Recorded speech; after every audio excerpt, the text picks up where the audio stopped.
All right, guys. Well, like we said, we already missed freaking 5-minute conversation that we had on treadmill desks, but yeah, welcome back. Another episode of our coaches roundtable. So excited to have you guys on and chat. So I think Brandon, you were just about to tell us a little bit about what you've been up to the last little bit. Yeah, absolutely. So just a little background for the audience. Right now, my man Jeff's on a treadmill desk. So I'm feeling accomplished first and foremost, because I was one of the first people that, not one of the first people, but I was someone that was a big advocate for treadmill desks, for walking, for energy flux. And the thing is, like I've shared with Jeff, he's actually reached out to me about models of treadmills. Jeremiah has a treadmill desk right in his home office now. And this is something that I've been utilizing for years. And I was just sharing with them that there was a time in my corporate career when I was working within the supplement industry, and I got relegated to an office structure. I wasn't traveling for an extended period of time, and I was actually working in the research and development department of a high-level supplement company. And so I was literally reading studies all day. And so it's kind of like my heaven, but at the same time, having ADD, like I'm being seated without windows. I was in a very secluded area of our office structure. And so within that, I was suffering cognitively. And so there are so many benefits that you can get from movement in addition to having cognitive demanding tasks. So there is some literature and some research that shows an enhancement in memory retention and memory formation from walking when you're getting bouts of information. So they've looked at actually, listening to information and having better memory retention within that. They've also looked at the act of, and this is something actually Andrew Huberman has looked at, and has also brought on a researcher. I believe her name is Wendy Suzuki.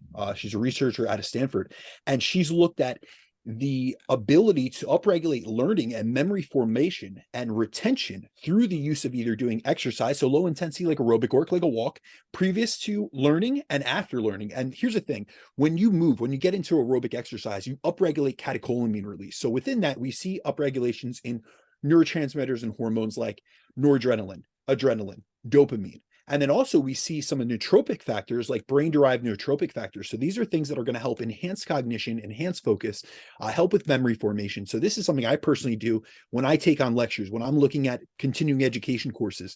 And many of times, previous to how we do podcasts now, where we're actually on video, there was a long time that I jumped on, a podcast with Jeff or Jeremiah, and I didn't have the video at all. So I'd be walking, whether it be outside or on my treadmill desk, and they had no idea, but I was doing my thing, because that is one way that I've been able to retain information better, and also be able to, I guess, because of having ADD, also it helps me manage that hyperactivity in addition. So my man Jeff is going to be extra sharp. I'm expecting big things from you today, my man. Uh-oh. Well, yeah, so if anybody, because I do post the videos of this now, so if anybody sees me like going back and forth, I'm just on a treadmill. But I was telling Brandon too and Jeremiah that I just like it because I do feel like when I'm moving more, it just helps me really just, I don't know, like I feel like I think better. And I'm the same way. I feel like at the end of the day, I can tell if I haven't moved a lot. By the end of the day, I'm just like, I just get all this, like, I feel like when I was younger, I never really understood what that was. But now I just realize that like, that's just a lot of like built up like anxiety, and I just have to move, right? I think a lot of people are like, what do I need to do to get rid of that? I think the best thing you can do is just move, especially if you're somebody that, hasn't moved very much. And then the other thing I like about it too is, like I said off air, Jeremiah, he lives in Arizona, so this doesn't matter to him. But it's nice to have that walking treadmill for like the bad weather days, right? Because I do like to get outside when I can, even if it is a little cold. But it is nice to have it when it's like snowing or raining out, or like you said too. Honestly, my favorite thing is if I do have to watch a video for like some continuing education. That's the best. I love that. That's my favorite thing to do. So I love it. And I do the same thing. And the thing is that I can completely relate to you, because I'm out in the Northeast. So honestly, I just got back 2 days ago from Punta Cana. So it was beautiful. But generally, I went from 83-degree weather to 32-degree weather and snowing when I arrived 2 days ago. And so completely different, I guess, ends of the spectrum in terms of weather. But a lot of times it is inconvenient to get out there. And I am someone that I like the discomfort of getting out in the morning and getting, sun exposure, as well as getting out into the cold. It helps wake me up. But I tend to do now, I've had multiple treadmill desks at all the residences that I've lived at. And within the last year, I moved to another location, to another house. And so recently, within the, this past winter, I purchased another treadmill desk just for the convenience of it. But it's nice because then I don't have to, for all my 10-minute walks, I don't have to jump outside. Or if I have a call to do, or I have, a video or a lecture to watch, I don't have to worry about it, especially when you're outdoors. Like, you can't get all those things. You can put a podcast on, or you can listen to someone like a audio tape or an audio book. But a lot of times when it takes looking at both, when I'm going through lectures, like I'm taking, continuing education courses right now, I'm looking at a study on one monitor, I'm watching, or I'm listening to the lecturer himself go through it, and then I'm looking things up on my laptop. So I need multiple screens, I need multiple abilities, and I can't do that outside. So the convenience factor, it really makes for a really good working environment. Yeah, I agree. I feel like it makes you so much more efficient. That's like same thing. What if I'm reading now, like I can't absorb things very well, like listen to an audiobook, I need to read, but then it's like I have to sit here and read. So now I walk on that and I read, or I'm working and I read. And especially with that, I mean, like similarly, that's like I feel like it adds at least like another hour to my workday that I would normally be like outside walking. And that's been great. The problem I've been running into is I keep accidentally like going way over my steps. Like I'm at almost 15K right now. Dear Lord. And it's two here. We're So gonna have to even increase your food all the more if you I keep know moving. that's literally what I was just I'm gonna get you an thinking. IV drip so we get some liquid nutrition while you're on that treadmill. So that's the only problem I'm running into. But yeah, I don't know why I didn't grab one sooner. Well, I make fun of Jeremiah for being in Arizona, which I'm jealous. But you spent time in Nebraska, so you understand how it is too. I mean, it's probably even worse up there, so you understand, the cold weather and how tough it can be to get outside in the winter. I guess that brings up a good point. Do you feel like you could overdo the steps, Brandon? Like, I guess what are your kind of thoughts on that? Like, do you feel like there's kind of that point of diminishing returns? Like, if somebody gets a walking desk, like in Jeremiah's situation, he's at 15,000. Do you find that you can overdo it at some point, or what are your thoughts on that? Absolutely. So, recently I've been getting this question more and more. And I think it comes from the fact that I've spoken a lot about the benefits of movement, about increasing NEAT, about energy flux, living a high energy flux life. And I always try to make caveats. If you guys ever, you guys have engaged with me so much, I'm constantly putting in like these asterisks into my conversations where I'm like, listen, like this applies to this subsect of the population or this type of person. However, I do think that we have to be cautionary about every tool within our toolbox in coaching, whether it be a refeed or a diet break or a linear dieting strategy, whatever it may be, or even something like walking or things like that. They are tools, and they can be utilized in a proper way, and they can also be misutilized and misapplied. And here's the thing. What I have found is I haven't worked with individuals. So I'm going to go off my personal experience. I have not gotten to the point with someone where they overdid it to an extent where they were suffering overtraining, which is very hard to do. A lot of times people will say this phrase, oh, I was overtrained. I have been coaching for 10 years and I've never once actually seen a client that was clinically overtrained. The ability to get overtrained, if you look into the literature, in strength training and resistance trained athlete, it's less likely than getting struck by lightning, to be honest with you. The interventions that they've utilized, which is one, they've done every single day, daily max squat testing of 10 max squat tests, or 10 sets of max squat repetitions. And they still have not been able to get people into a clinically overtrained state. When you're clinically overtrained, it's a period in which you have not only regressed in terms of your performance, but you're unable to super compensate and get back to there after a deload or after weeks and months of having pulled back on your training. The only person that I've ever seen or known who has actually clinically overtrained is Dr. Scott Stevenson, who's been a mentor of mine. And he shared the experience. And I cannot even recount the training program that he utilized to get to that. It was an extremism that it would almost sound like I'm making things up. And just, I've been to dinner with him. I've been on many calls with him, and I know the person that he is, how he pushes himself, and the integrity that he has. So he would never, extrapolate this or exaggerate what he went through. However, I have yet to deal with anyone that has really overdone it to an extent where I couldn't say, hey, listen, you got to pull back a little bit. You're, in Jeremiah's case, for instance, maybe you're doing a couple thousand extra steps. Now you're going to have to eat more. And you're getting to the point in terms of your digestive capacity and your appetite where that's becoming your bottleneck, your limiting factor. However,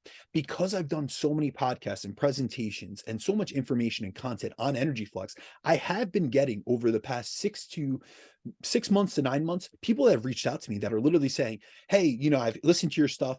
I've been always someone that has, I guess, been utilizing a high energy flux lifestyle. And these are individuals that are 30,000 steps, per day, and they're doing things to an extreme. And then I don't work with them personally, and I haven't taken these clients on. That's not really their interest. They're just asking me questions. And what I realize is it's more of an extreme mindset, and it's what we would consider kind of almost like a exercise addiction. And so it's the same people that are doing 40 and 50 sets per workout. They're working out multiple times per day. They're not deloading. They're very extreme. I'm going to be honest with you. He's probably going to listen to this podcast. There's an individual that reaches out constantly in my DMs, and I'm not doing this to call him out, but it's such an extremism in which every time he contacts me, where hopefully this information, or maybe putting it in a verbal format, really reaches out and really gets through to him. Because every time he reaches out to me, he's doing 25 to 30,000 steps. He's training 2 to 3 times per day. He's eating in a very compressed time window, but compressing like 4,000 or 5,000 calories, and he has to eat this much. And he recently reached out to me that he's been in a building phase for about 4 or 5 months and has only gained 2 pounds. And he said, do you think this is a good rate of gain? And really, where his body weight is, 2 pounds rate of gain is less than 1% over 4 or 5 months. So that's very, very, very small. And he's a very lean individual. So it's almost like overdoing everything. And that's where we have to realize that some people have these compulsions towards overdoing everything. And I think often with coaching, and especially with where I'm at in my own career, I'm coaching a lot of people from the intermediate to advanced stage. And oftentimes coaching, it isn't about pushing these individuals. It's more so knowing when to pull them back from being their own worst enemy, as well as knowing when to push them. So, if I have to push them a little bit in a training cycle, or really getting them to an edge of discomfort, it's within a period of time where it's beneficial for them to really challenge their body and create a stimulus, which is going to help with progression, and then knowing when to pull back and deload them and things like that. So like with all things within training, nutrition, supplementation, any type of modality that we utilize, or any type of tool that we integrate within our coaching or into our lifestyles, it's all about dose. And, they say the dose makes a poison. And it's the same type of, if we take this concept and we apply it to hormones, I think this is something that a lot of people will be able to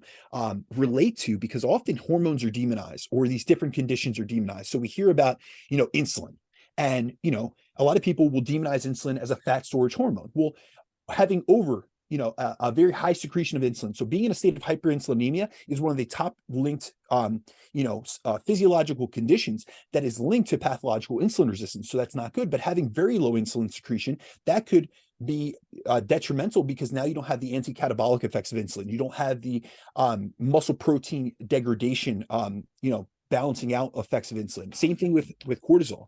A lot of people want to demonize cortisol as a stress hormone. However, if we don't have a cortisol response, we're not able to get amped up to train, because cortisol, really, when we look at it from a training perspective, cortisol is an initial response in conjunction with the catecholamines, especially adrenaline, which helps us to liberate energy into the system and be able to fuel, hard, productive training sessions. So it's all about this Goldilocks zone. We want hormones, and we want everything that we do within a Goldilocks zone, where it's within our tolerable dose, as well as it's conducive to our goals, our lifestyle, and our ability to adapt to that stimulus. So if you are someone that, 15,000 steps works really well for you, you're recovered well, you're eating sufficient amount of calories. That's another thing. We have to look at the state of energy balance. So if someone's doing 30,000 steps, but they're in a massive energy deficit, in conjunction with that, they're probably going to be in a state of red, so relative energy deficiency. However, then we look at like energy compensation studies. When we actually look at the literature on energy compensation, which is limited to say the least. However, when we actually look at it, initially Ponzer, put out the energy compensation theory, or the constrained energy model. And that was, if we really look at the subsect of individuals he was looking at, it was hunter-gatherer populations. This was the Hadza. They're in a state of relative energy deficiency at all times, because they're in low energy availability, because they don't have unlimited access to calories and plentiful resources. So if you actually look at some of the work by some researchers out of University of North Carolina, specifically Dr. Anthony Hackett, who has actually, or Hackney rather, who has looked at this, he sees that a lot of these individuals, whether it be endurance athletes or hunter-gatherers, they're in a state of relative energy deficiency. So they're, the male athlete version of the female athlete triad. And a lot of times what we're seeing is down downregulations in testosterone production, lower thyroid production. They're suffering all these metabolic adaptations because they're in a state of low energy availability in conjunction with doing an immense amount of aerobic training or immense amount of activity. However, we look at the most recent data on energy compensation, we see in energy balance that there isn't this massive compensatory effect. So what I mean by that, the constrained energy model says it's not additive. So the cardio you do or the extra activity you do, you're not getting, say that you were able to accurately, which we know we can't, but if we were to accurately be able to estimate through an activity tracker how many calories we burn, we're not going to be able to reap all those calories. So say, for instance, you do 500 calories of cardio per day, we're not actually going to reap that amount. What we really see is about a 28% compensation. So you're really getting about 72% of that calorie burn when you're in a deficit. However, at energy balance and in a surplus, we're getting more of that. So you're getting less of this compensatory effect. So it really matters on so many different aspects. So yes, as with anything, it can be overdone, but we really have to look at the nutritional status of the individual. What else are they doing? What is their adaptive capability? So what is their backgrounds? I've worked with endurance athletes that they have very high NEAT levels, but it's a part of their sport. So, it's really contextual to say the least. Yeah, no, absolutely. And because I do see people that they hear more steps and I feel like they just kind of take that to the extreme and think that, they just need to keep adding more and more. And it's just like, at some point you have to, I guess you have to ask yourself too, if the trade-off is worth it as well too, the time spent doing it as well too, that you have to factor in. Now, like you said, some people just naturally are probably going to move more than others just based on their lifestyle and what they do. And so for them, it's like you said, it's just kind of part of their lifestyle. What I had somebody ask me this a while back, because I've always kind of taught my clients, hey, NEAT's important. We want to stay moving. And one client brought up a really good point. He goes, what about those mailmen and mail ladies that you see that are like, you still see some of them, they're overweight and, what are they doing most of the time? They're walking around, so it's like, he was kind of asking, what do you think happens there? Do you think they just eat way more than they actually think and they consume, like highly processed food, so they just eat more calories than they think? Or is there maybe some genetic thing going on there? What are your kind of thoughts on that? I really think it comes back to their nutritional habits. And a lot of times, if these people, they're not fitness-minded individuals, remember, a lot of times when I, and Jeremiah are looking at these topics and at these concepts, it's within this fitness-minded mindset or perspective. And so we have clients that are coming to us, and with me, I'm trying to increase energy expenditure so someone can eat more because they're moving more. Or in other cases, I'm trying to get someone that is at a low state of metabolic health, and I'm trying to find low-hanging fruit that we can integrate into their busy lifestyle, like post-meal walks, or tying a habit of walking with another habit that they already have, like an existing habit of taking a walk after a meal, or taking a walk after a lunch break, or whatever it may be. And I'm really trying to leverage their ability to improve their metabolic health, increase their energy expenditure, get them into a state where they're feeling better and they're really reaping the rewards of these things. However, when we look at the average person, if you actually look at the average data by the CDC on the average American, they're getting between 3,000 to 4,000 steps per day. So they're actually underdoing things. And then also, if we really look at like the habitual habits of like the American diet, it's pretty, there's a reason why it's called the SAD diet, or the Western, the standard Western diet, which is hyperpalatable foods, high amounts of both refined sugars, so refined carbohydrates, and refined fats. So a lot of times, a lot of people, it's almost like they lack calorie awareness. So I think a lot of times, a lot of people don't realize the actual nutritional habits they have, the amount of calories that they're taking in. And it's also because it's not a priority of theirs. And so with post office workers or mailmen or whatever it may be, it might be that just their baseline habitual intake is so high that they're not reaping the rewards. However, we do see from a metabolic health perspective that, say, people that already eat a lot of calories. So we look at like collegiate athletes, we look at sumo wrestlers. They're able to stay in very good metabolic health because of their high levels of energy flux. That doesn't mean they're lean individuals. They're still overweight. They still have excess adiposity. But what we really see is a decrement to their health, their metabolic health, and their incidences of insulin resistance and type 2 diabetes when we eliminate that movement and they keep eating the same way. And I see that with so many former athletes. There's so many clients that I've had, which I've been able to help transform or get them in a much better state of both physical, well-being, as well as metabolic health, because they have a background, they have great muscle memory, they have this foundation that they built 10, 20 years ago. However, they lost sight of the habits in terms of their training, their movement, their activities, their sporting, but they kept up with those same eating habits. And so now what we have to do is improve upon the eating habits and reintegrate a lot of those physical activity habits. Well, I think it goes to show too that like even if you do move a ton, it's like it's going to help you, but at the end of the day, it's like your overall energy balance is going to be the most important. And like exercise really does you can burn a lot, or you can expend a lot of energy doing exercise, but there is kind of that limit, right? And I think You're never going to out walk or out exercise a bad diet. well, right, and I think that goes to show, and I feel like probably the foods that if somebody doesn't really care about what they eat and they just kind of go off taste, I really think it just goes to show that a lot of the foods that are around that people do consume that are really tasty. It's almost like a cheat code to basically like just eat more, Overconsume to calories. overconsume. Yeah, I mean that's basically what I feel like it is. So Even if we look at the literature, when we do short stints of interventions where we put these same people on two different, crossover studies, we look at Kevin Hall's very tightly controlled metabolic ward study looking at processed versus unprocessed foods. In the processed food condition, they ate about 507 calories more per day each day consecutively. So over the course of 2 weeks,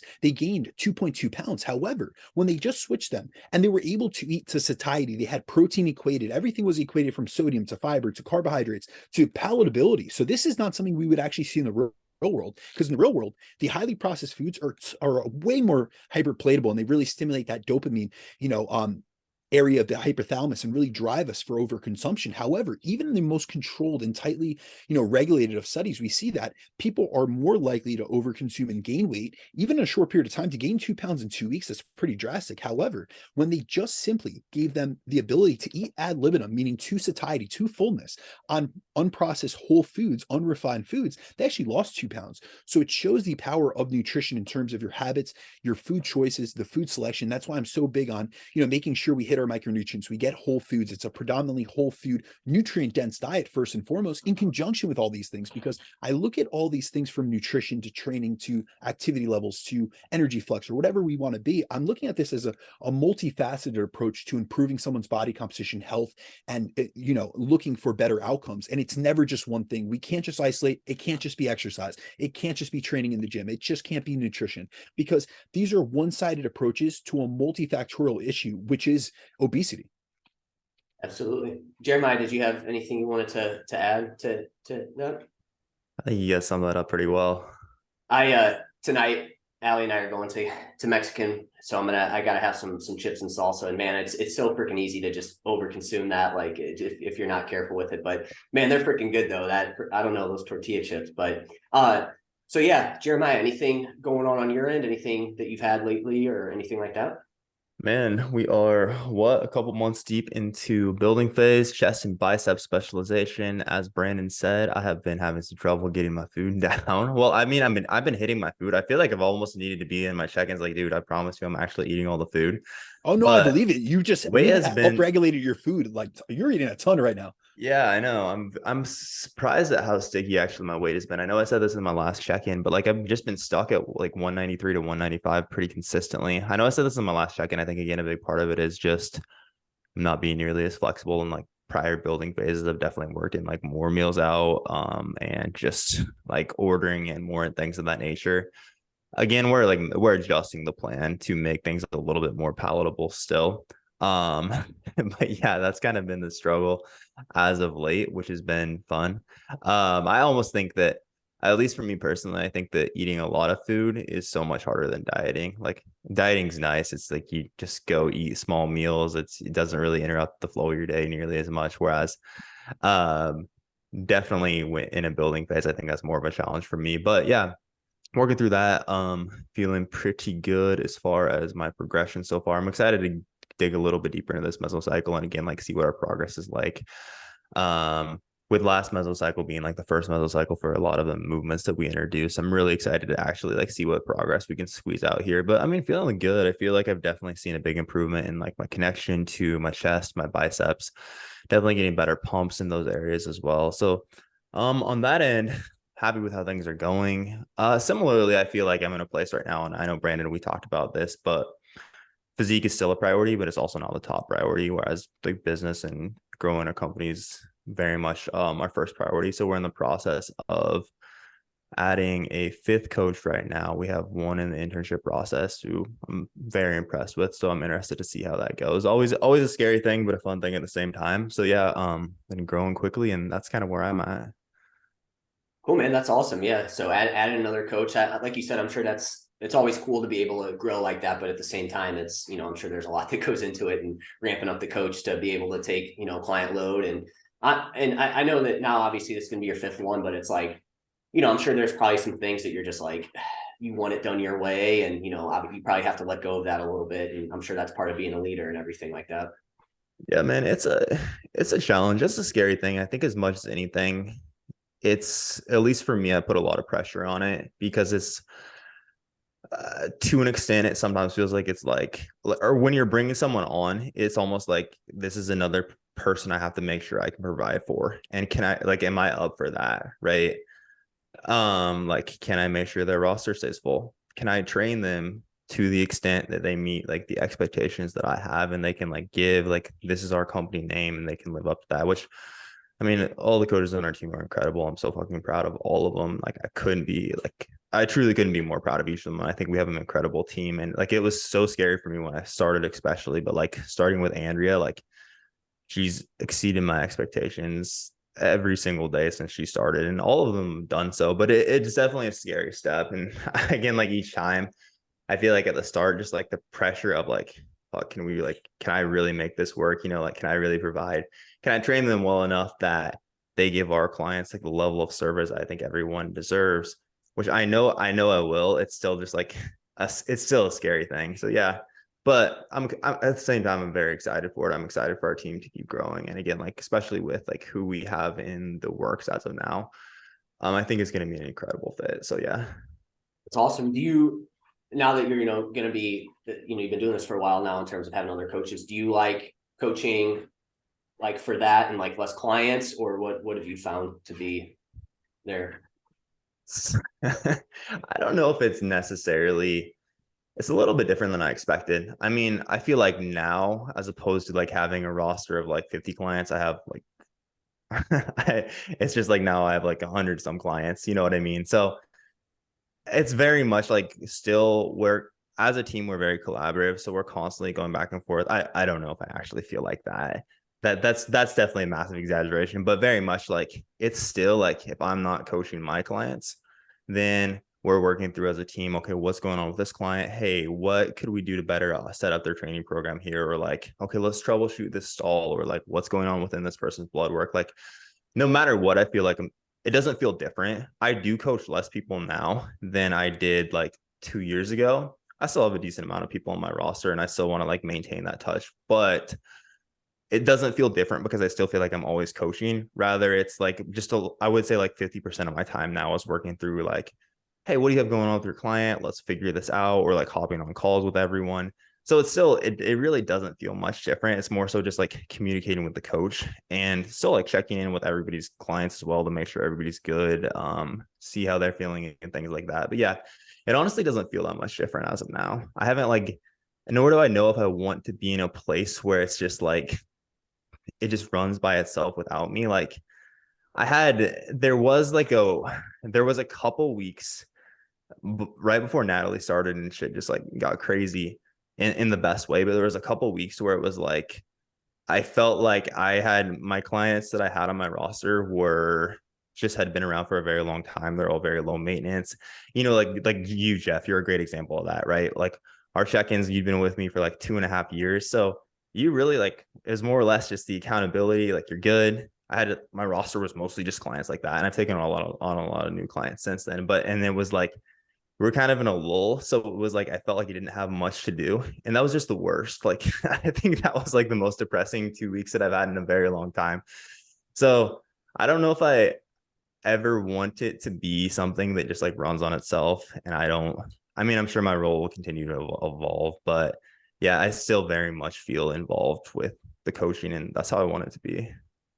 Yeah, I always find too that like with, some of those clients that are a little bit more low maintenance, you're kind of like, man, give me a little bit more info here, because I want to, because it's like, being online, like you want to kind of, it just helps that you feel like you're more a part of it when there's a little bit more that you have to do. So I'm assuming that's kind of what you meant by that. Like, you just want to make sure you're, in tune with like what's going on with the clients and things like that. So that way you kind of, because I always find that for me, that helps me really help out the client a little bit more, and I'm a little bit more in tune with everything that's going on. So yeah, to an extent. I mean, like, I have a good buddy who owns a similar business, and like for him, he works like, he says he works a couple hours a day.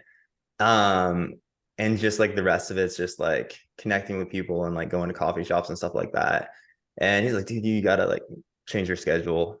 Like to me, that sounds like the worst thing ever. Yeah. Like if you could like ask me what my perfect week is, it would be like, man, I look back Monday through Friday, I'm feel worn out Friday night because I know I did at least like a good like 10 hours of work every day. And then like I can enjoy my weekend and like, but I feel like I don't know, I just don't really want that at least at the moment. So I totally know what you mean there. It's like we think that we want to have like all this free time in the world, but then when you do get it, you're like, oh, man, I got to be doing something else, you know, to find out that time. And I feel like that's always, I don't know, that I can feel you there though. I always feel like that's been a struggle of mine too. So very much, man, it just brings me back to just appreciating the process. And actually every time I like have those moments, it's like, all right, I did the thing, be it like the financial goal, the client goal, we add another coach and their roster's full. And like you put so much on them, it's like, and then like once I get to that point, I'll just like relax and chill and like things will be stress free. And then it's like, And that's you're not even stressing about actually not what you having want. stress. Yeah. Yeah. That's No, not even actually what you enjoy. It's the growth and the process. I know that's like kind of cliche, but every time it just brings me back to that. Like that's the part of it that we actually love. hell yeah. No, dude, I can completely relate to you because as you know, we just checked in. I got back from Punta Cana, which was honestly my first vacation that I've taken. Like the first non-business. Every single trip, if you guys look at it, it's been the PEC. Like I went to the PEC for my birthday, or it's been a presentation, or it's been an expo, or it's been a seminar. The last 10 years, I have not taken a personal trip for myself except for this past week. And it was something I shared this with Jeremiah during this week's check-in. As much as I appreciated, Punta Cana was beautiful. It was an amazing, immersive, you know, I got the, you know, top of the line type of experience. And it was immensely beautiful, relaxing. I got more sleep than I have in months. I got more relaxation and, you know, recovery than I have since college, since like college vacations back in the day. However, about 4 days in, I shared this with you, Jeremiah. I just needed to get back to work. And it wasn't just like me being a workaholic. It's that there's so many people, you know, I work and you guys do the same. You work with a lot of, you know, type A, busy, you know, very productive individuals, but a lot of them aren't doing something they truly love. And what I'm very fortunate is, and here's the thing, I can really look at this in a very objective manner because I've had a full-time corporate career, which was very lucrative. However, I also did coaching and I left a very lucrative career to go all in on this. And it's because this is my passion. And I'll tell you guys, I feel like I interact, and I'm sure you guys have friends, have clients that they, you know, they look forward every single week to the weekend because they want to be done with work. They want to relax. They want to kick back. They want that reprieve. And here's the thing, Jeremiah can attest to this. I take emails and check in 7 days a week. I work 7 days a week, year on or week in, week out, month on, month out, year in, year out. And this past week, I left it up to my clients. I said, listen, I'm here if you need me, but if you want to take the week off, by all means. And so I had some clients that checked in, some didn't. Jeremiah kicked back. He didn't hit me with a check-in, although I was looking forward to it. But here's the thing, I got through a few days where I didn't have check-ins, and I just wanted to get back to it because I have a life that I don't need or I even want a vacation from. I truly love what I do. And it's funny because over the last couple of months, and I can't really expand on this too much, but I was offered to be the head educator for a fairly big coaching company.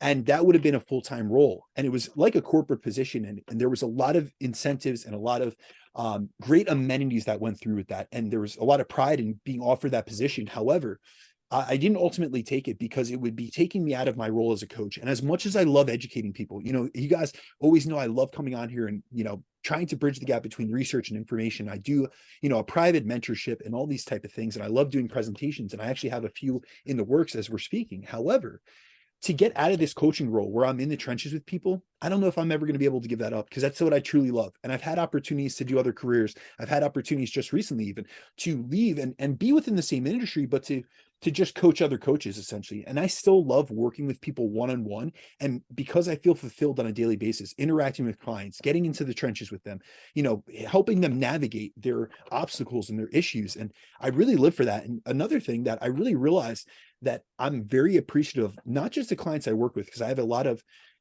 great clients who I have immensely great relationships with, but I'm at the point in my career where I got a lot of complex cases. And a lot of times coaches I'll interact, because I mentor other coaches, I interact with a ton of other high-level coaches. A lot of times they're like, dude, this client is a pain in the ass, you know what I mean? Or it's really hard, it's difficult. But here's the thing, I live for those challenges because these are the clients that I learn the most from. So it's not only them learning from me, but there are times that someone has such a deep, whether it's a psychological or physiological issue that I'm trying to work with, or I haven't experienced in the past, that I'm going through loads of blood work. I'm running different tests on them.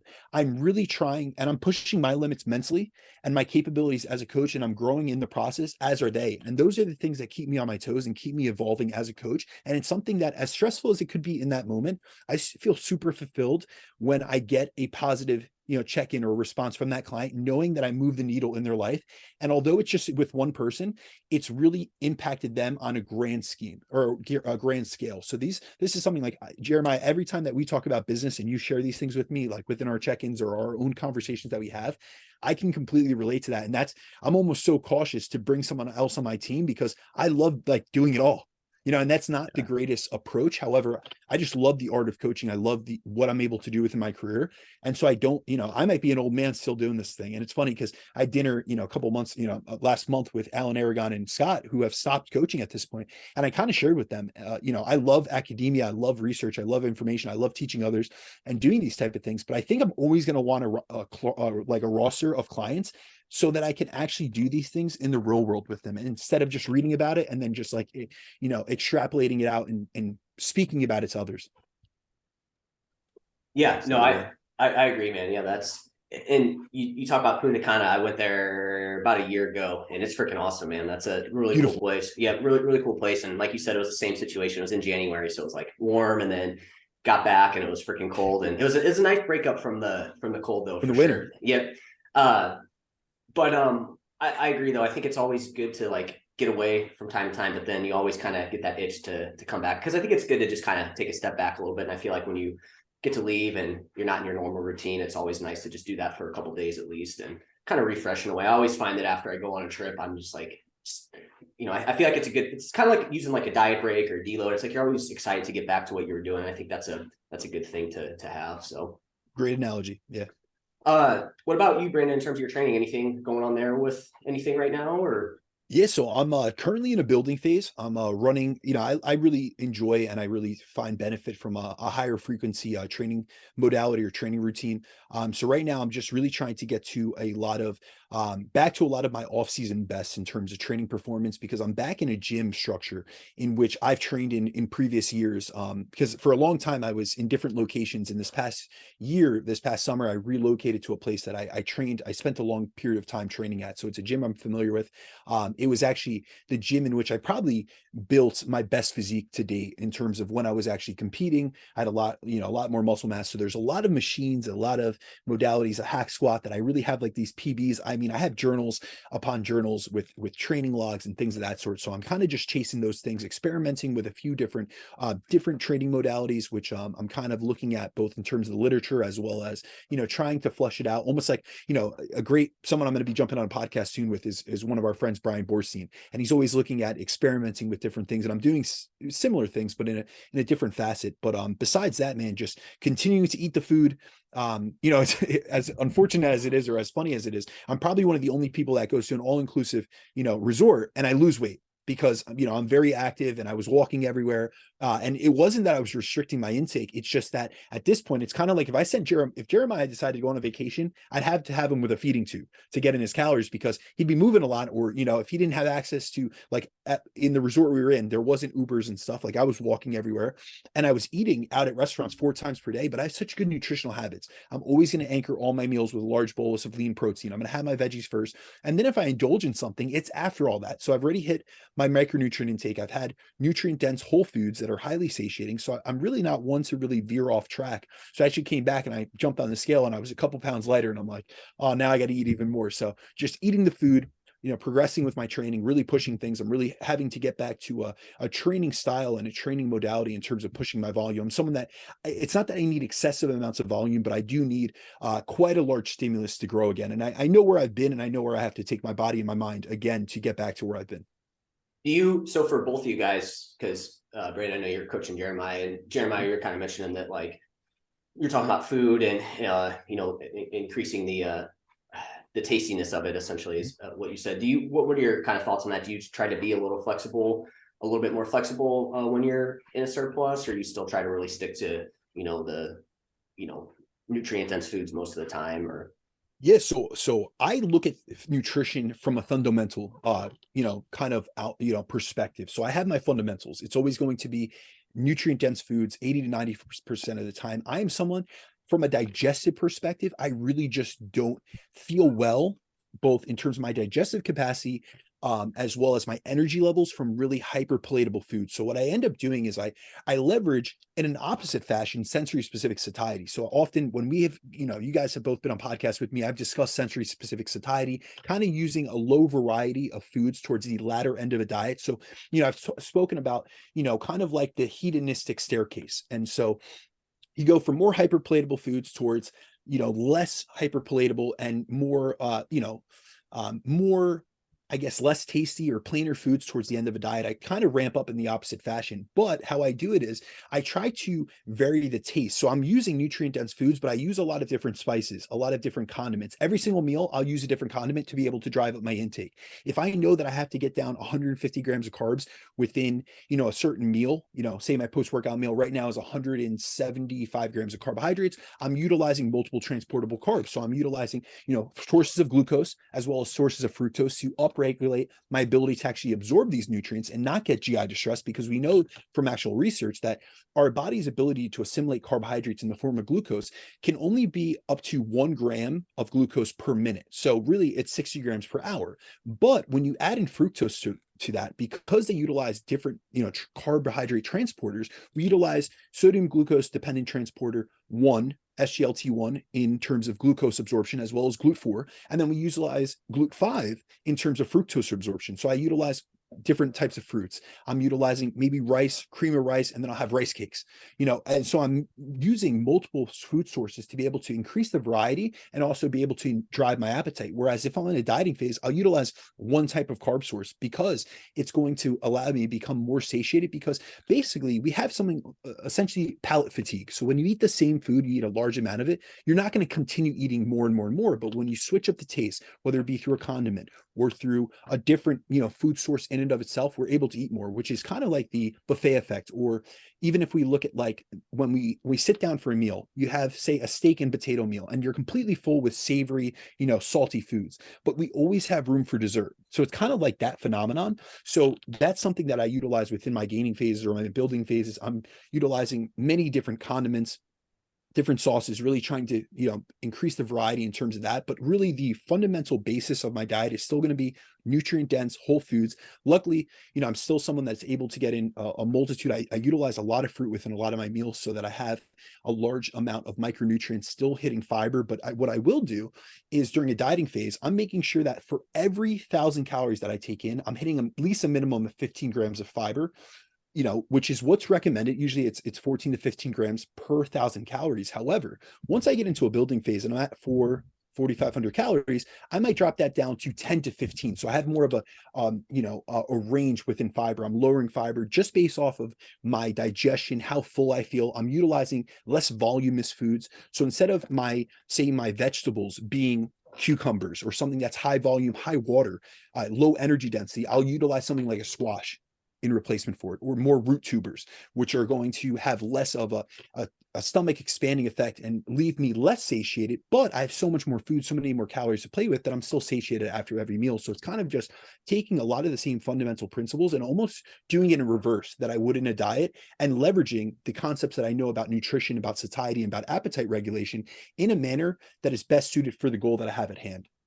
So this is a question that came up while you were saying that. You called it, the buffet effect. Is that something that is just in a meal, like it within one meal, or is it like, can you zoom out, and is it like meal to meal you can do that from day to day, or is it just within like a short time frame? So the buffet effect, you're looking at multifactorial components of appetite regulation. So within a meal itself, the buffet effect would really refer to sensory specific satiety, meaning that we get filled by not only we don't get filled by calories, we get filled by food volume first and foremost, but also from a sensory, specific. So a taste within a meal. So say that you had an unlimited serving of chicken and potatoes.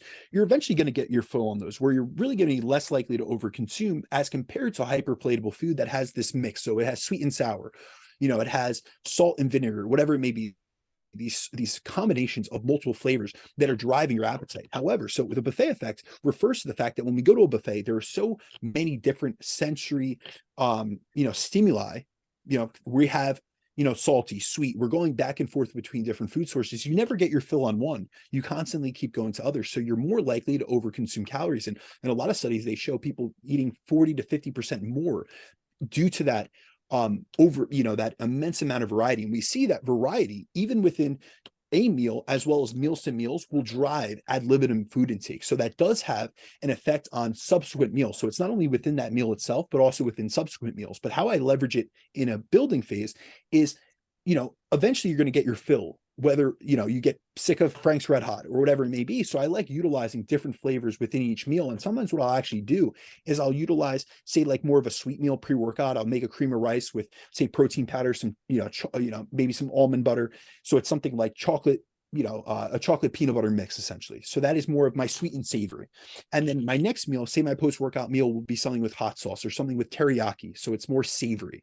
And so I'm switching between these different stimuli. So I never really get sick of it. And that's what I find with a lot of individuals is it's not only that they're full, but they're just sick of the food that they're eating. And that's why they kind of do have to, or they think that they have to go to these really hyperpalatable foods. But often what I find with that is, remember, we're looking to induce a surplus, but it's a slight surplus. So it's not that we want to, have a runaway train in terms of our intake. And what I find with a lot of people is that even in a surplus, they find it very hard to moderate those hyperpalatable foods. So if they're eating a lot of processed foods, not only is it harder for them to digest, it's harder for them to get, I guess, consistencies in performance because they're switching their food so much. So a lot of times, if someone's utilizing more, if it's your macros plan for an off-season, approach, they're utilizing such a high amount of food swapping and utilizing so many different food sources. They don't have any consistency within their routine where they know what meals suit them best. So I know exactly what meals I do best with from a digestive perspective. They're whole food, nutrient dense, but they have a sufficient calorie load and a sufficient energy for my goals currently. But I know what I'm getting myself into. So I know my pre-workout meal is going to sit well with me. I'm going to be ready to train within 60 minutes of having, consume that. I'm going to have good digestive capacity. I'm going to have good performance, good fuel,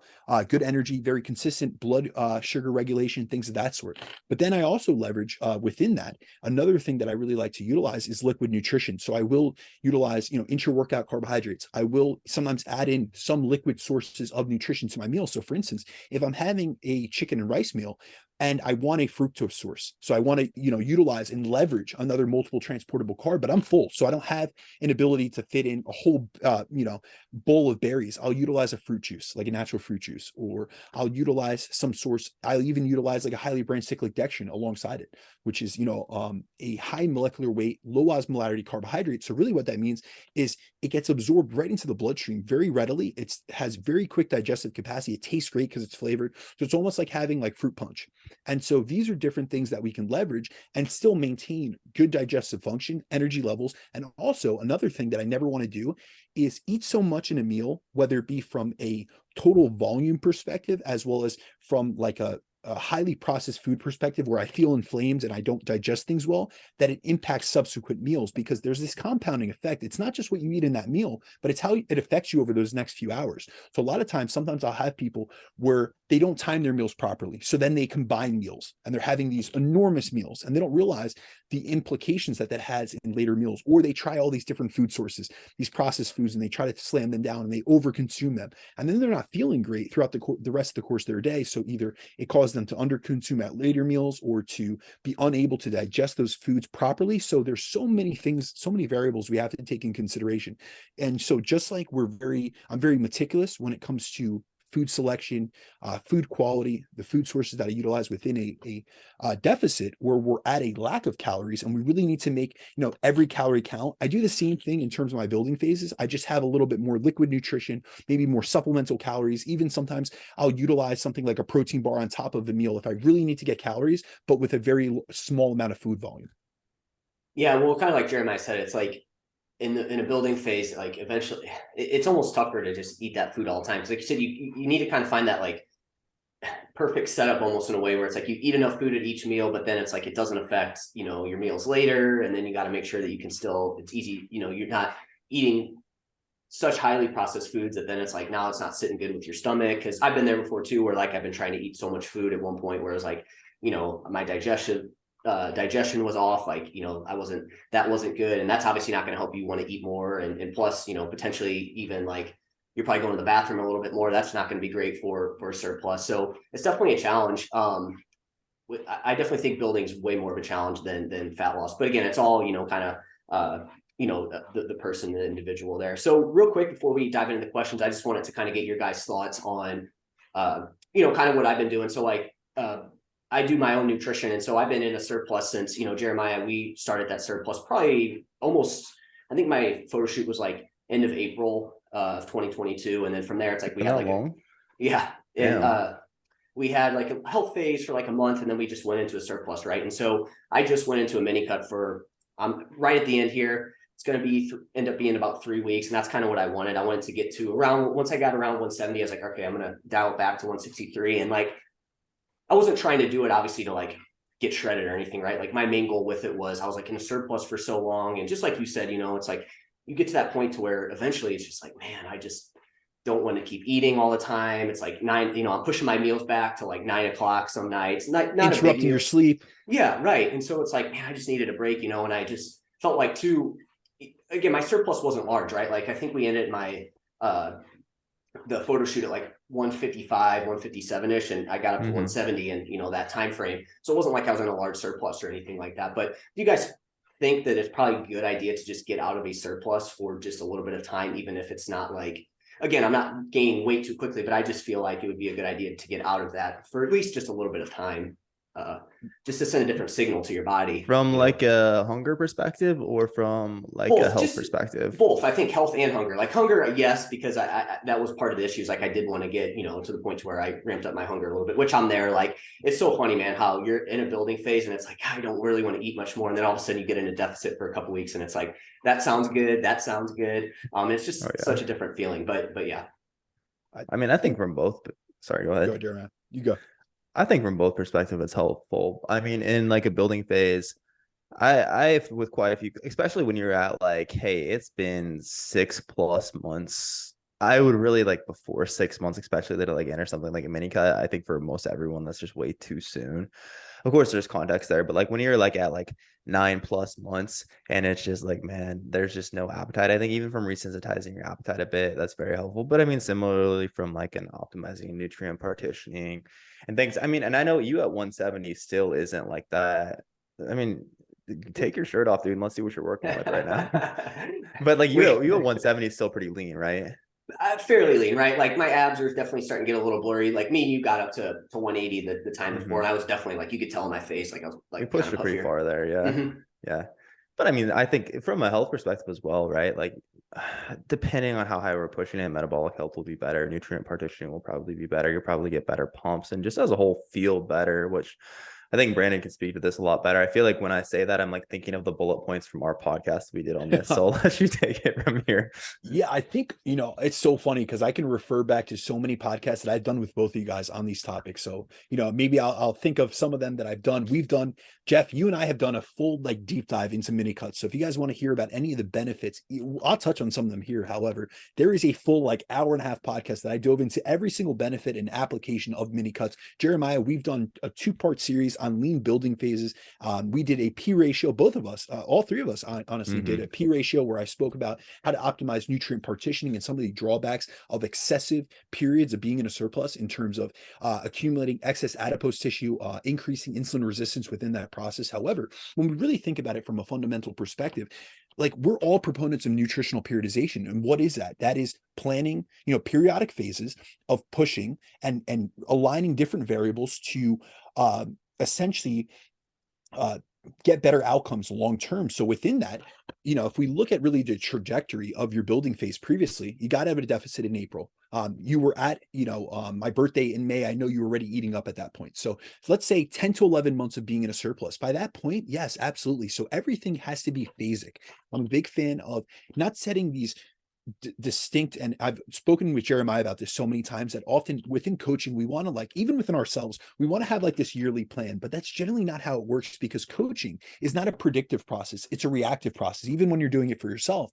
So we really have to take so many things into consideration. However, if we just look at a large time scale, what I really like to do is like a 4-to-1 ratio of building in terms of being in a surplus towards cutting or being in a deficit, or even I actually have multiple modalities that I go with on this. So I'm going to speak on mini cuts, but also I'm going to give you guys some food for thought in other terms of what I've done to reset athletes' appetite, because I honestly shared this with Jeremiah earlier this week, but I have a lot of tips and tricks for people with appetite that I won't share on this podcast. However, there have been times that I've had to push guys, high level athletes, to 800 to 1,000 grams of carbohydrates a day to get to where they need to be from a tissue building perspective. And that was them in a slight surplus. They just had such high energy expenditure from carrying around. I've worked with guys that are 225 pounds on stage, meaning that their off-season weight is 250, 260, very muscular and lean still.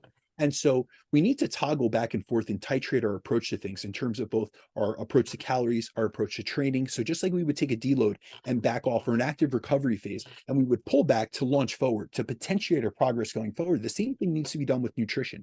So whenever our body is given the same stimuli, whether it's from a calorie perspective, it's a nutrient perspective, a food perspective, a training perspective, there's going to be some adaptive resistance that is accumulated throughout that process. So within the context of a caloric surplus, over time, we see some decrements to being in a surplus long term. We see, attenuations in our insulin sensitivity. So we start seeing that our blood glucose is going up, both in terms of our fasted blood glucose, our postprandial blood glucose. I see this often on lab work. I'll start seeing fasting insulin go up. So there's some indices of increasing amounts of insulin resistance. And now this doesn't mean pathological, meaning it doesn't mean you're pre-diabetic, but it's getting unfavorable. It's showing that you're having a downregulation in your nutrient partitioning abilities, and you may be more skewed towards, with insulin resistance comes one of the key indicators. So insulin resistance, really, when we go into the pathophysiology of insulin resistance, it comes from three things: a chronic, what they call energy toxicity. So that's a chronic surplus. It comes from oxidative stress, and then also inflammation. So they're all tied to each other. We can't, kind of extrapolate or take one out and just put it in isolation. So when you start becoming more insulin resistant, you become more inflamed. So now you're having more inflammatory response to foods. You're having less digestive health or digestive capacity. Now you're seeing attenuations in your appetite or your hunger. And so not only are there physiological implications, but also psychological implications, because we've all been in this phase, like Jeremiah just hit on earlier, where, sometimes building for some of us, where we really have to push our body. Now, this might not be applicable to like your lifestyle client, that their biggest struggle or their biggest goal is fat loss, and dieting is their biggest hurdle because they never go into these extended building phases. But for many of us, I'll tell you, I've had to, bulk, back in the day on 5,200 calories, where I dreaded food, honestly. And I felt like I was constantly eating. And so that is a struggle in and of itself. And with that comes down regulations. Think about it. You're putting more energy into the system. That's more energy your body has to process first and foremost. So it's more carbohydrates that your body has to shuttle and get into cells. It's more of a chance for having a hyperinsulinemic state where insulin's elevated to be able to facilitate that glucose transport and absorption. Then also you're more in an inflamed state because you're in a hyperinsulinemic state. So inflammation's higher. Your appetite's down regulated because now your leptin levels are higher because your body fat's higher. So now we have more of an impetus to secrete leptin. So now we're having down regulations or offsetting in our appetite hormones.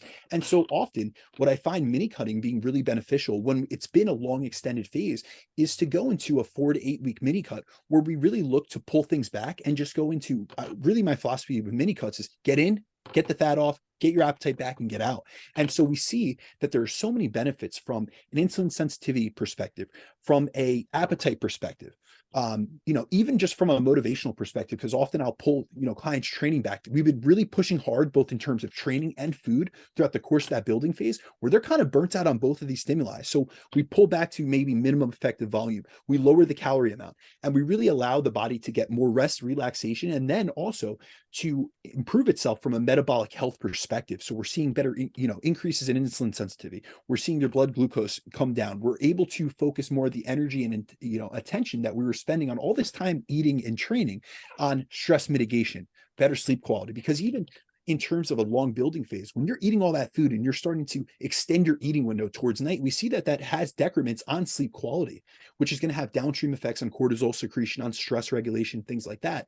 So I really like that. But also, there are certain individuals that I found that they do better with a shorter building phase. And these are usually hypermuscular individuals. So these are more of my advanced clients that they've been through many, many building phases in the past. So they have a very good foundation. But I see that both from a physiological and a psychological perspective, they really can't push it for a long time. So I actually utilize the concept of diet breaks with them during the course of their building phase. So like I said, there's two different modalities that I'll utilize. I'll use a mini cut, or I'll utilize what I call a holding phase, where I'll bring down their calories to maintenance, and almost like a diet break, what we would utilize within the course of a deficit, where we would bring them back up to maintenance and give them an extended period of time, 1 to 2 weeks, where we're easing off, we're dissipating fatigue, both from a dietary perspective, and we're really letting them get revitalized and reset. I do that actually in the course of a building phase. And sometimes it's within the 4 to 6 month point. I know that this person has more in the tank. However, they just need a little bit of, a resetting. So maybe 2 weeks or even 4 weeks spent in this holding phase, where we're just trying to get back to maintenance calories, give their digestive system a little bit of a break, get them, remotivated, as well as their appetite, give them a little bit more of a active recovery phase. And then we go right back into the surplus. Yeah, no, that's right. You don't necessarily always have to go into that deficit. You can just do more like a holding phase, like you said. One thing, two more things I just want to bring up real quick about this is, for one, I freaking feel like, I'm sure you guys can relate to this. So the worst part about a mini cut is like, you're depleted, but you haven't really lost any body fat, because it takes time. So it's like you just feel freaking tiny. Skinny fat. Yeah. So that's the worst part. I'm just like, man, dude, I feel like but I also feel like, you make a good point, Brandon, about how like it's also about how even if we're doing everything perfectly in terms of like when we're gaining weight, maybe we're going at a slow rate, we're lifting weights, we're staying active. I feel like still at the end of the day, you keep pushing that, after a while, you're going to start to run into some issues. It's just that I feel like when it comes to weight gain, it's important to do those things, because you really slow down, how bad it can get, if that makes sense what I'm trying to say there. But those are just a few things I wanted to say on that. Yeah, No, absolutely. And I think it's really important to hit on these type of things, because we can't push any one stimuli or any one phase for an extended period of time and expect a different or a better result. And so just like we often preach, I know all three of us have done this, where we tell our clients that they can't stay in a dieted down state for, eternity. You can't be in a deficit forever. And there are so many people that come to us that just want to be like in a calorie deficit, or, they don't want to be in a calorie deficit, but they want to be in a fat loss phase for like until they get to their end goal. And they don't realize that this is a phasic process, which sometimes we have to break up into chunks. So what I mean by that is I have a client right now that I've been working with for the course of a year and a half.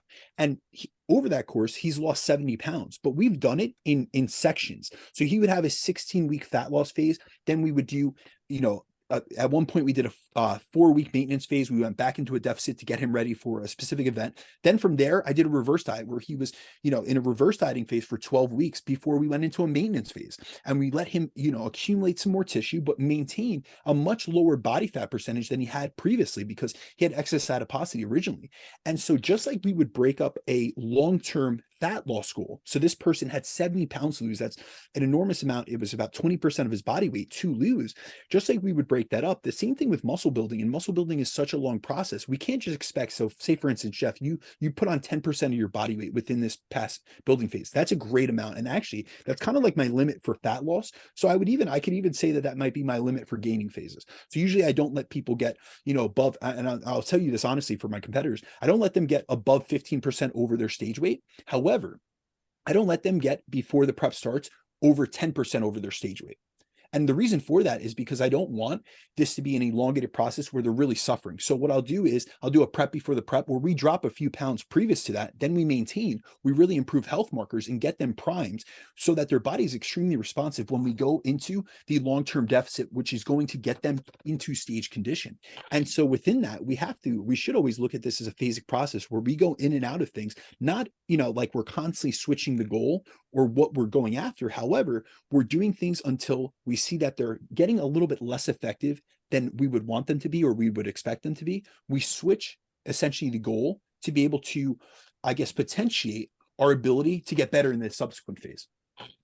I've seen over and over in fat loss phases too, that 10% mark is right around always where it just gets to be so much more of a grind for people. People just start who would struggle to hear so much more. And there's so many times too where a client wants to keep grinding it out, but at the same time, it's like, yo, we keep just having these instances where adherence is just so much harder. And I think that's a very, very good rule of thumb. You said 15% over like stage weight on. So for instance, so that'd be like I've had 207 competitors for me.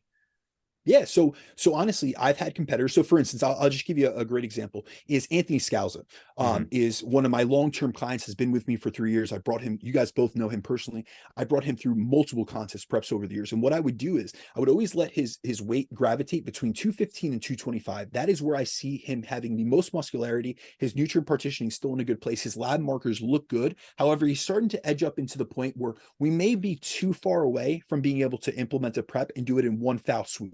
And that's never my goal. So always what I would do is what I refer to with my contest prep clients, and what I would refer to with, say, a lifestyle client as a primer phase. And so with him, I would utilize a prep before the prep, and we would get about 10 to 12. And 1 year we even got 15 pounds off before the prep ever started. And that was in about an 8-week phase. So it was an accelerated rate of gain because he was at a higher level of adiposity. You guys both know kind of my philosophy on fat loss. Let's go a little bit faster in terms of a faster rate of gain off the front, because we're at our highest level of body fat. We have the most calories to play with because we've been in a surplus. So we have essentially a inflated maintenance level. And we also have a lot of motivation. We have a lot of energy in the system, a lot of energy in general. So let's utilize that when it's best, and then slow down the rate of loss as we get leaner and leaner. And so what I would do with him, and I've done with many other athletes, is done a prep before the prep. I'm trying to improve insulin sensitivity. I'm improving their health markers. I'm also decreasing adiposity, getting them to a lower body fat percentage. And then I'm going to hold them there for 8 to 10 weeks. And sometimes I'm able, with certain individuals, to recomp them within that process around that same weight. But then we're within about 10 to 12% of striking distance from stage.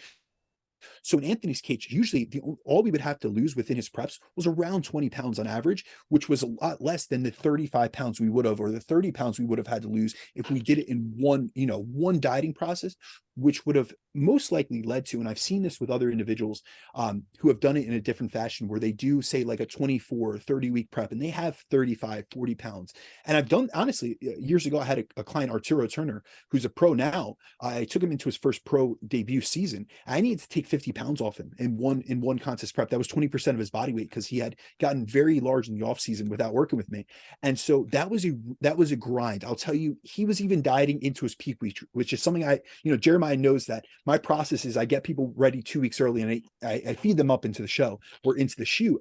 And we weren't able to utilize that. However, his next contest prep, I started his prep at 227. He got on stage at 218. He lost 9 pounds in that process of 16 weeks, because we had learned, because when he came from 252 to 202, he lost a lot of tissue in the process because I had to keep pushing him. However, he had accumulated. We did such a good from that 202 to that 225 or 227 that he got up into his building phase. We had done such a productive lean building phase where he accumulated very little fat, but put on a lot of lean muscle tissue, where we didn't have a lot of fat to lose, first and foremost, and we didn't have to utilize, either an extended deficit or an aggressive deficit. So his training, his training intensity, his training volume stayed at a really high level. So he was able to maintain all of his tissue. He brought a much better physique. He was more filled out. I was able to feed him up into the show, and he had a much better look on stage, and also a much better experience. So we have to, there's both sides of the coin. There's many roads that lead to Rome. So anyone can get in great shape, and they could suffer their way down to there. But I would rather take an approach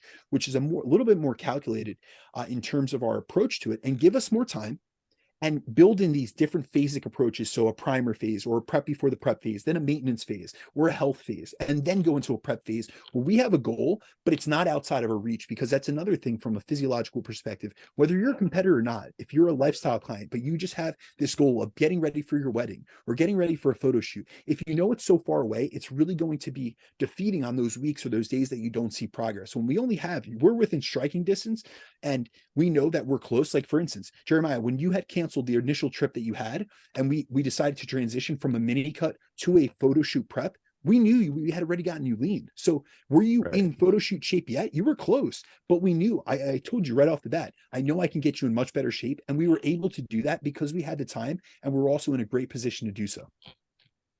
How many weeks did you take that dude down 50 pounds in? That was about 24 weeks. So it was an accelerated rate of gain. He was losing 1% of body weight per week. Goddamn. That's Yikes. brutal. Yeah, Jeremiah, I'm with you and Brandon too. Like, I do find that 10% mark is where people tend to like, that's where it's like, do you really want to keep pushing it? It's probably best to just take, some time away from dieting there at that point. You guys find like when they get to that point, is there a particular time frame that you feel like is good to get them out of a deficit at that point? Or is it just really individual in the person? I feel like typically, man, it's pretty individual. I feel like for most people, if they want to push past that point, I feel like a shorter diet break, 1 to 2 weeks, I typically will apply more in like a smaller, like, hey, maybe we've lost closer to like 5 to 7%, and we're starting to see adherence slip. There are some situations, man, I'll say almost always though, like what I found, I base it off of how the client is feeling, but I find typically like at least a month away from that to focus on just eating up. And I mean, sometimes it's even needed to be longer than that. I think it kind of also depends on how long of a journey they have in front of them. And of course, like if we're prepping for like a photo shoot or something like that, and it's like, hey, we just don't have the time to do that. I mean, we lost more than 10% of your body weight in your last prep, but I guess we already had pre-planned. We split it up into 2 chunks, didn't we? I think it was all just one. I might have had like a diet break in there. I think like We had a 2 week diet break in the middle that we had kind of pre-planned. So I mean, I think it depends on how much further you have to go as well. For someone where it's like we have a lot longer to go, like we have another, let's say we're down 30 pounds, we have another like 25 pounds to go. That's someone I'm going to give a little bit longer, because I think that can just feel daunting. Whereas I probably would err closer to that, like 1 to 2 weeks, depending on how that person is feeling. If it's like, okay, we're aiming to lose, like, let's say we have 5 more pounds or 7 more pounds, but we're really at the point where it's a grind.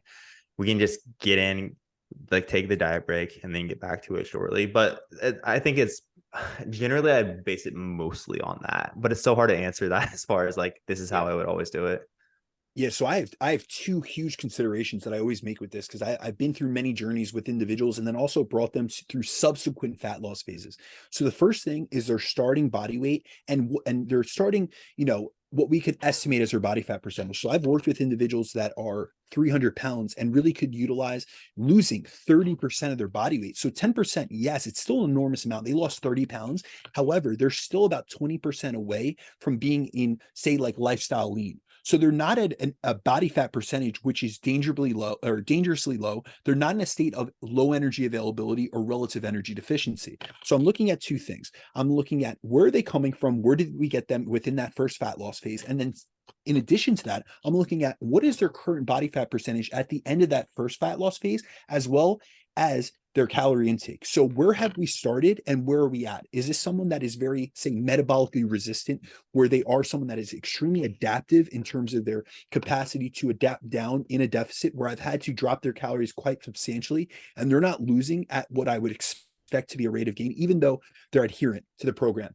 It's just stuff like unconscious NEAT reductions. They are just someone that, maybe thyroid down regulation. I'm looking at lab work. If I'm seeing things get down regulated, I'm going to have to bring them out of that. So we can't just dig a hole and then, put a little sand in there and then decide to keep digging and just get them more and more into a ditch.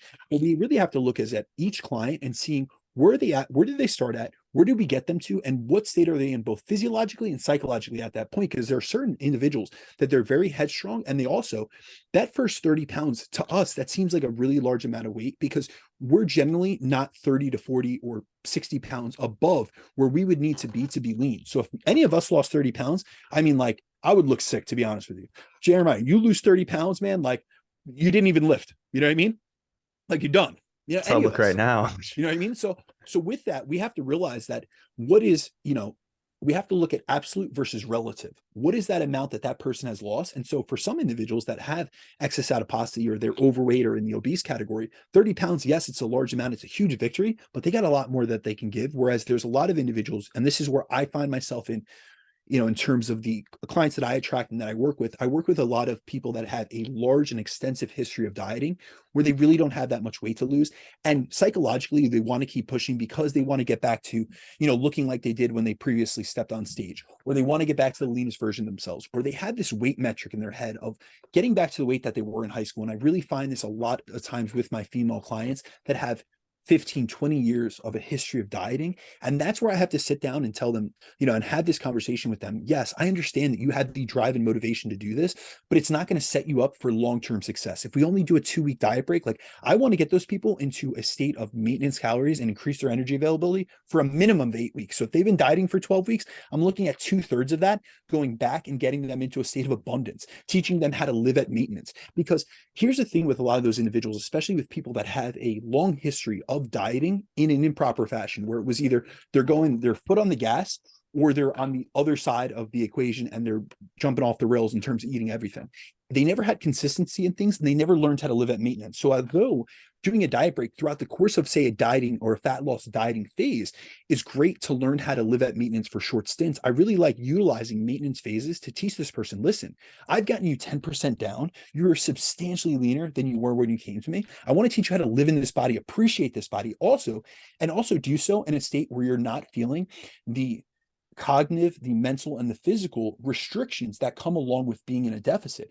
And then you get more comfortable at this. We'll see how your physiology responds to it. We'll see how your biofeedback improves. How is your libido? How is your menstrual cycle regulation? How are your energy levels, your sleep quality, all these different biofeedback markers. And then we'll decide if we push for more. But often what I end up finding is a lot of times, if that person didn't have a lot of weight to lose to begin with, we got them lean, their lifestyle lean. They just wanted to push for more. So I have people that come to me and I always have this conversation with people. They want to get competitor lean because they see what I've done with competitors over the years, but they don't want to compete. And there is no situation, and it's not that I'm against what anyone's goals is, but here's the thing. Getting to a stage, like to stage condition, is not only unhealthy physiologically, but also psychologically. And if you don't need to go there for a sport or for something that you have a date on a calendar, I don't really believe many should go there, because it's not only the decrements in how you're going to feel during that process, but you're never going to look at your body the same. And I had this conversation with one of my clients earlier today, who was a former competitor, has stopped competing, but I've coached him during his competitive days as well as off season and into his professional career, where he doesn't compete whatsoever and has no interest in it. And he made a comment to me and asked me how I felt about my own body image, like now that I'm years removed from competing, and I'll never look at my same self the same.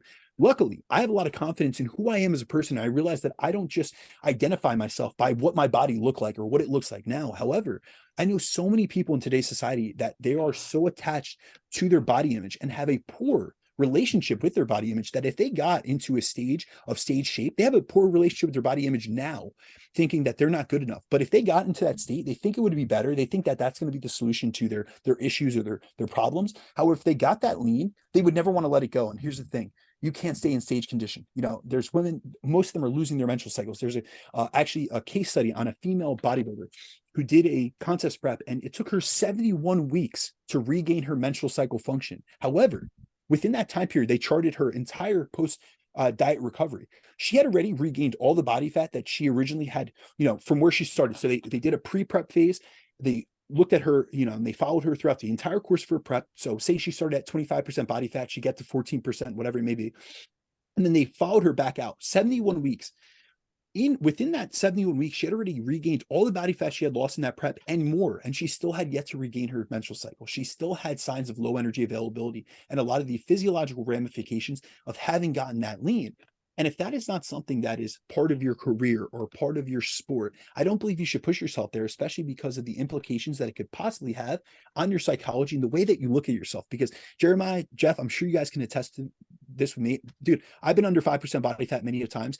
There is never a time that I'm going to look at myself, now that I'm completely done with competing for the most part, that I don't look at myself and say, man, I've been a lot more shredded than that. It's always this criticism. I'm lucky that I'm a very objective person. I can divorce myself from that and say, listen, that was a phase of my life where that was my everything. And I don't need that. I love helping other people fulfill their goals and other people get on stage. I don't need that to feel like I'm accomplishing things. But I will tell you that I'll never look at my physique the same based on what I've looked like before.